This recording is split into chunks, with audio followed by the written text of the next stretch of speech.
Hi, this is Kris Cumnock with the Tom Landry Classic for VYPE High School Magazine, our weekly report. And I want to start out this week, and now that we're getting into the district schedule and we're moving along into the season, most teams are 4 games in, start talking about some of the teams that were impressive the last weekend. And we'll start on the 4A level. My team of the week, Frisco Heritage, beat Prosper last week 23-6. And you have to understand, this is, Heritage is a relatively new school, 4 years in, and they had not had a district win since 2011. And obviously playing a heavily favored Prosper team in Prosper last weekend, they were certainly not expected to compete in that game, certainly not expected to win.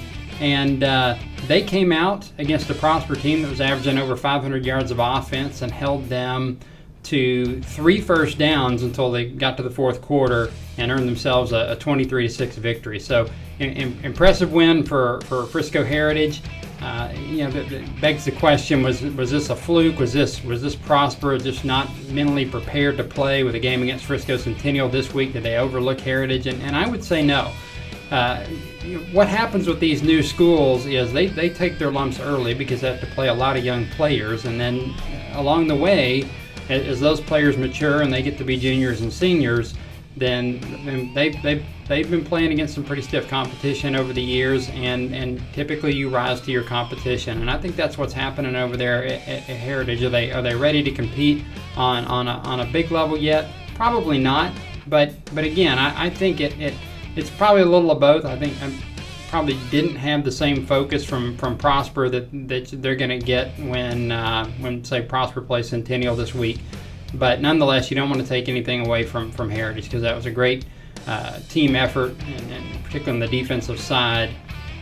And they had not played particularly well defensively coming into this game, but for their kids to really to rise up and to hold Prosper to 3 first downs over 3 quarters of the game was pretty impressive. So they're my 4A team of the week.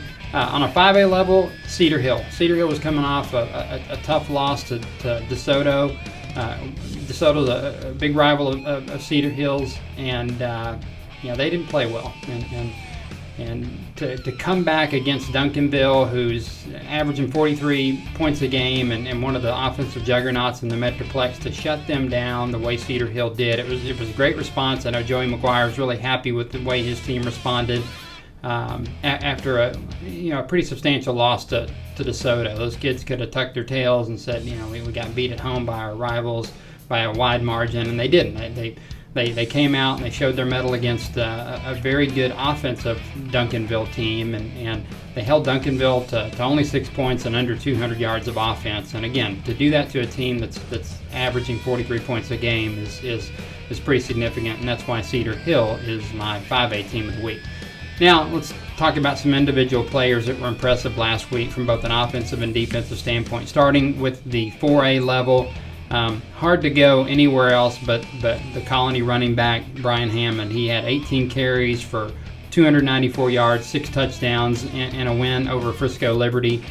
And while Liberty has not had a great season thus far, anytime that you're against a 4A opponent that you're rushing for almost 300 yards on 18 carries and you score 6 touchdowns, that's impressive. And Brian's been doing this all year. He's one of the top rushers in the Metroplex, and so kudos for him for just a tremendous offensive game.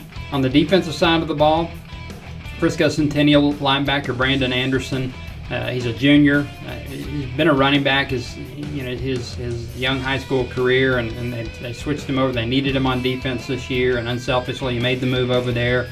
And last week against Little Elm, he comes out and he has 11 tackles, 4.5 sacks. He forced a fumble. He recovered a fumble. So he was pretty unblockable against Little Elm, and he's starting to be a player for that Centennial defense that you have to go into the game and say, we've got to account for him because he can be really disruptive and he can hurt our offense.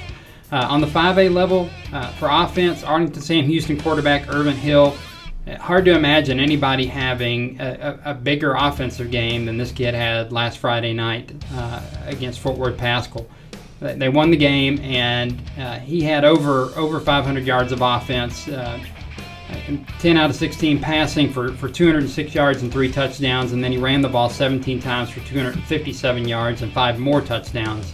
So really impressive dual threat quarterback there. Just a tremendous game, and it was a close game too. And so hard to imagine where Arlington Sam Houston would have been without that young man last week. On the defensive side of the ball, we go back to that Cedar Hill win against Duncanville, and defensive end Xavier Washington for Joey McGuire's group over there at Cedar Hill.